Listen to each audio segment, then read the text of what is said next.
I took the job breaking horses because I needed distance, from the city, from routine, and most of all, from the quiet disappointment growing inside my relationship.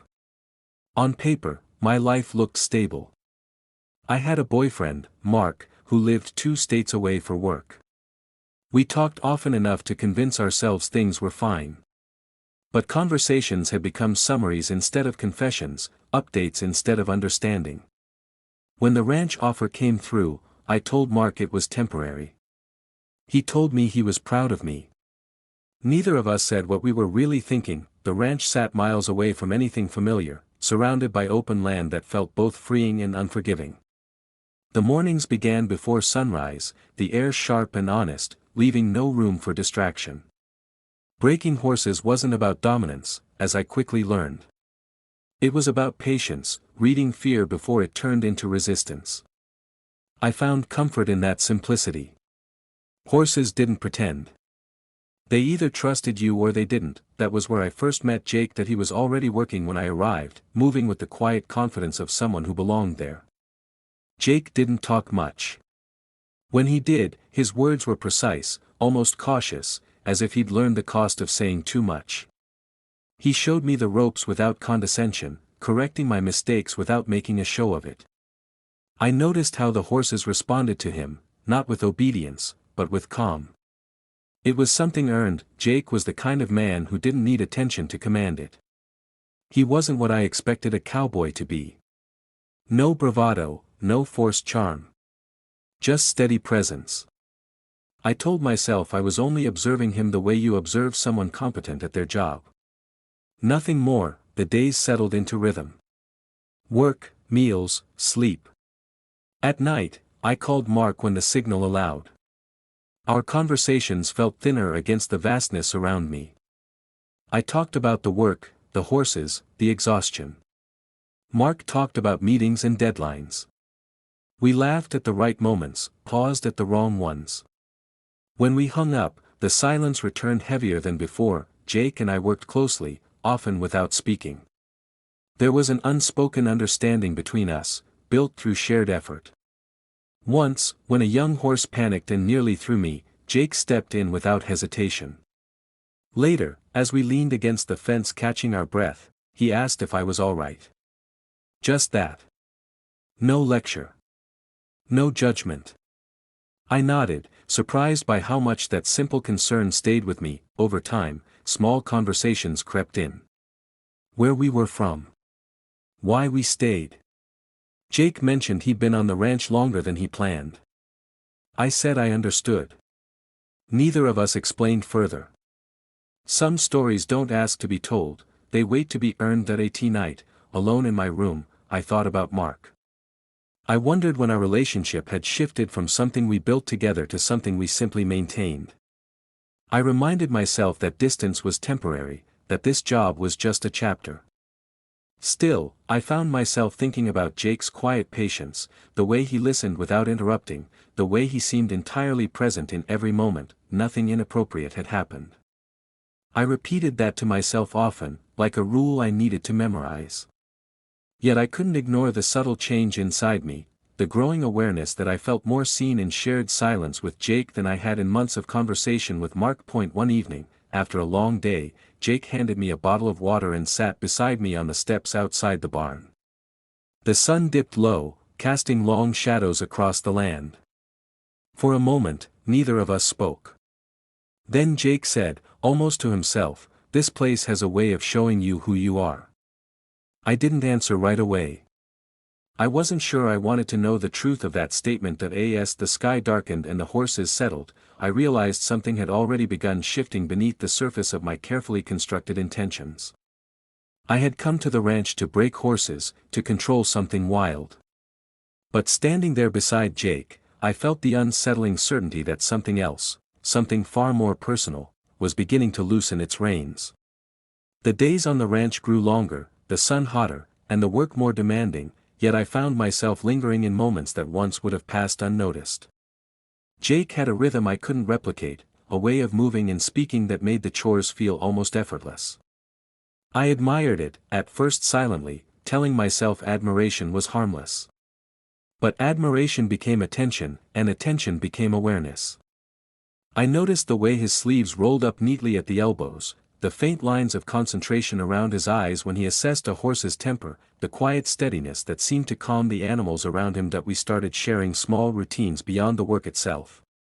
Morning feedings became opportunities for conversation, short exchanges about the weather, the horses, the land. He never pried, never asked more than I offered. That restraint drew me in more than I expected. For the first time in months, I felt fully heard, not summarized, not glanced over in a quick video call. My calls with Mark became shorter, obligatory.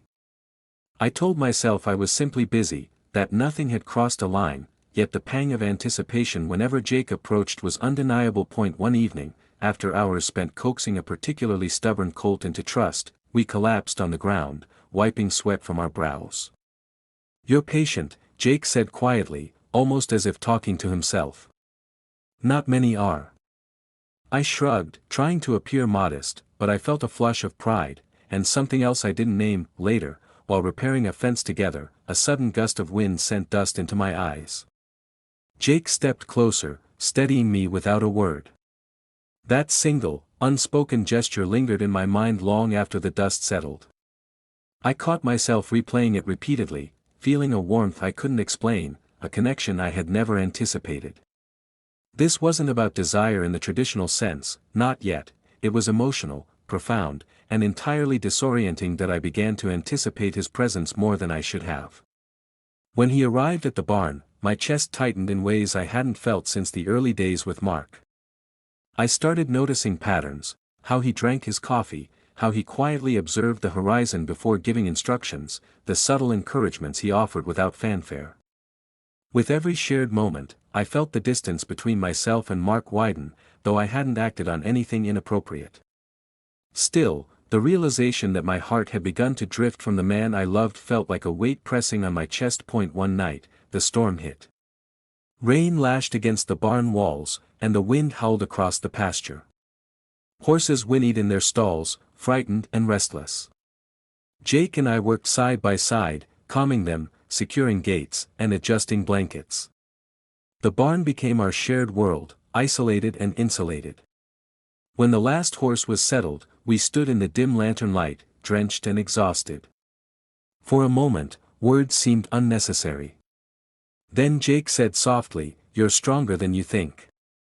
Something in me cracked. Not physically, but emotionally. I felt seen in a way that went far beyond admiration or respect. I knew then that my attachment had shifted, that lines I had sworn not to cross were already blurring in ways I couldn't deny. I wasn't looking at him like a friend or a mentor, I was longing for a connection Mark hadn't provided for months. The following day, I tried to refocus on the work, on controlling the horses rather than my own errant thoughts. But the memory of that stormy night lingered. I caught myself searching for Jake's gaze, waiting for moments of shared silence, feeling disappointment when he was occupied elsewhere. I tried to rationalize it.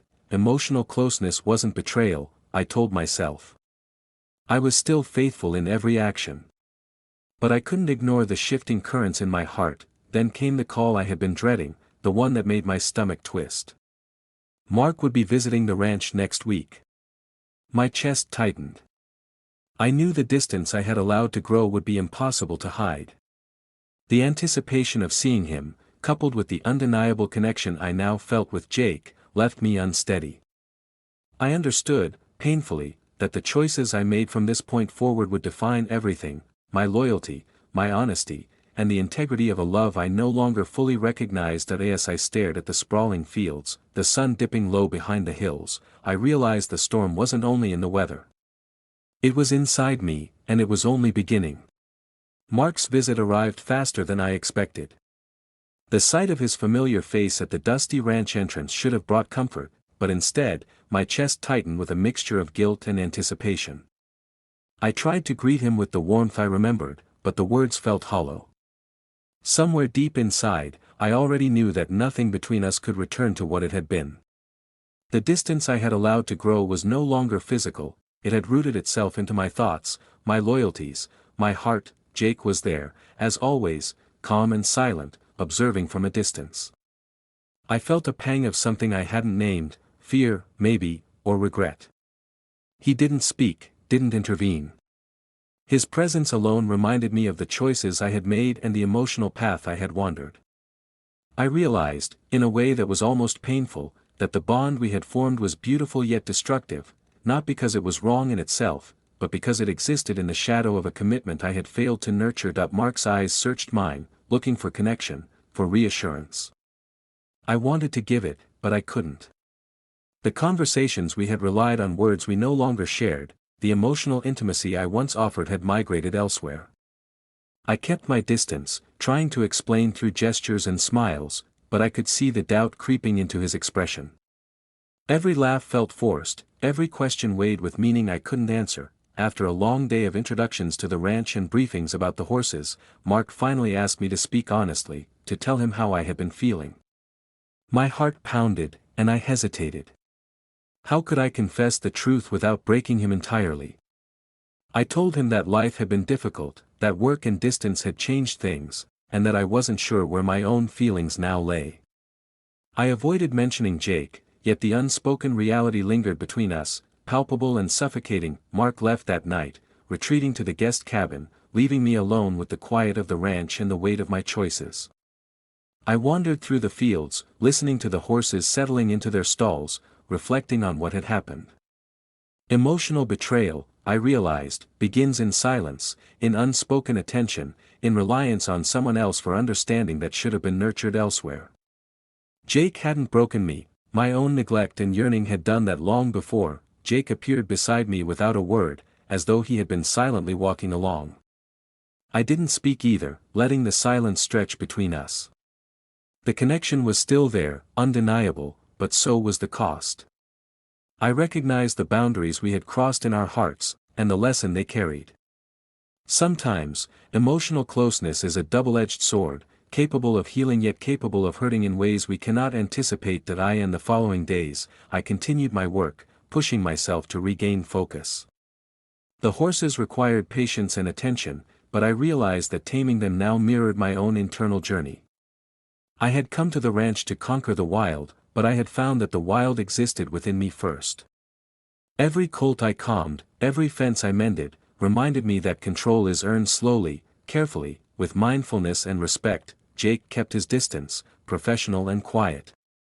He never addressed what had transpired between us emotionally, and I didn't ask. There was no malice in his withdrawal, only awareness. We were two people caught in a storm of our own making, recognizing the boundaries we had tested and respecting them moving forward. By the end of the week, I had grown quieter, more reflective. I still valued Jake's presence, but I no longer let my heart chase what could not exist. When Mark returned to say his final goodbyes, I met him with honesty, if not resolution. We parted with a sense of understanding and acknowledgement that love, like trust, requires constant care. I had learned that neglect can be just as damaging as betrayal. As I walked back to the barn under the vast, fading sky, I thought about the horses, the land, and the choices we make. I had come to break horses, expecting to control something wild, but I realized the lesson was far more personal. Life and love are fragile, shaped as much by what we fail to do as by what we act upon. And sometimes, the storms we weather are the ones we create ourselves. Standing alone, I let the wind wash over me, feeling a quiet clarity. The ranch had changed me, not broken me, not built me anew, but forced me to see the truth I had avoided. And in that truth, I found the first steps toward understanding, accountability, and growth. After Mark left for the last time, the ranch felt emptier than ever, yet paradoxically, it was also clearer. I spent the morning tending to the horses, the rhythmic sound of hooves against the dirt grounding me in a way that words no longer could. Jake was nearby, observing the young colts, his presence steady but unobtrusive. There was no tension, no expectation, just the silent acknowledgement of what had transpired between us. I realized that sometimes connections exist not to be acted upon, but to teach us lessons we cannot ignore. For the first time since arriving, I reflected honestly on my own role in the chaos. It wasn't Jake who had pulled me away from Mark, it was my own inattention, my yearning for understanding, and my quiet dissatisfaction. I had sought companionship where my heart could find it easiest, not necessarily where it belonged. That realization was uncomfortable, but necessary. Growth often is that I focused on my work, breaking in a particularly stubborn colt that had refused to trust any of the other ranch hands. As I approached, I thought of my own emotional resistance, the walls I had built around myself, the careful measures I had taken to avoid vulnerability. The horse mirrored me in ways I hadn't expected, wary, cautious, testing my patience. Slowly, with steady hands and gentle words, I earned its trust. That small victory resonated beyond the corral. Jake approached quietly, offering guidance when needed, but never overstepping. "You've learned a lot," he said. Not praise, exactly, but recognition. It struck me how rare it is to feel seen without being measured or judged. I nodded, accepting the compliment without overthinking, letting it settle as a reminder that human connection need not always be complicated by desire or expectation. In the evenings, I returned to my small cabin, reflecting on everything that had happened. Mark's departure left a lingering ache, not for the relationship itself, but for the neglect that had allowed it to fray. I understood now that love requires attention, effort, and honesty, and that emotional distance can be just as destructive as betrayal. I could not change the past, but I could learn from it. Jake and I began to establish a new rhythm, one defined by professionalism, respect, and mutual understanding. We spoke of work, of horses, of routines, but avoided personal confessions that could blur boundaries again. Our bond, once emotionally charged, transformed into something steadier, companionship built on shared experience rather than longing. It was not diminished by this change. If anything, it felt more enduring. One morning, as the sun rose over the hills, I watched the colts run freely in the pasture, their movements unrestrained and joyful. I realized that the lessons of the ranch extended far beyond horsemanship. Life, like these horses, cannot be forced or controlled completely. It requires patience, understanding, and the courage to face truths we would rather avoid. My experiences with Jake and Mark had shown me the fragility of relationships and the importance of intentional care. By the time the week ended, I had developed a quiet confidence. I no longer measured every thought against longing or regret. Instead, I observed, reflected, and acted with purpose. The land, the work, and the creatures under my care had given me clarity that no distance or distraction could have provided. As I walked back to the barn that evening, the sky painted in shades of amber and violet, I glanced at Jake briefly. He returned the look with a subtle nod, a silent acknowledgement of shared understanding. No words were necessary, everything had been said in the trust we had rebuilt. I realized that coming to the ranch had never been about escaping Mark or finding Jake. It had been about discovering myself, my desires, my weaknesses, and the responsibilities I carried in my heart. The emotional storms I had navigated were lessons in accountability, empathy, and awareness. I had been broken in small ways, not by another person, but by my own choices, and in recognizing this, I found the first true steps toward maturity and self-understanding. As night fell, I stood alone on the ridge overlooking the pasture, the wind carrying the scent of hay and earth. I breathed deeply, letting the quiet of the ranch fill the spaces within me. The horses moved beneath me, unbroken and free, and I understood that life, love, and trust were much the same, fragile, unpredictable, and entirely ours to nurture. And in that realization, I finally felt whole.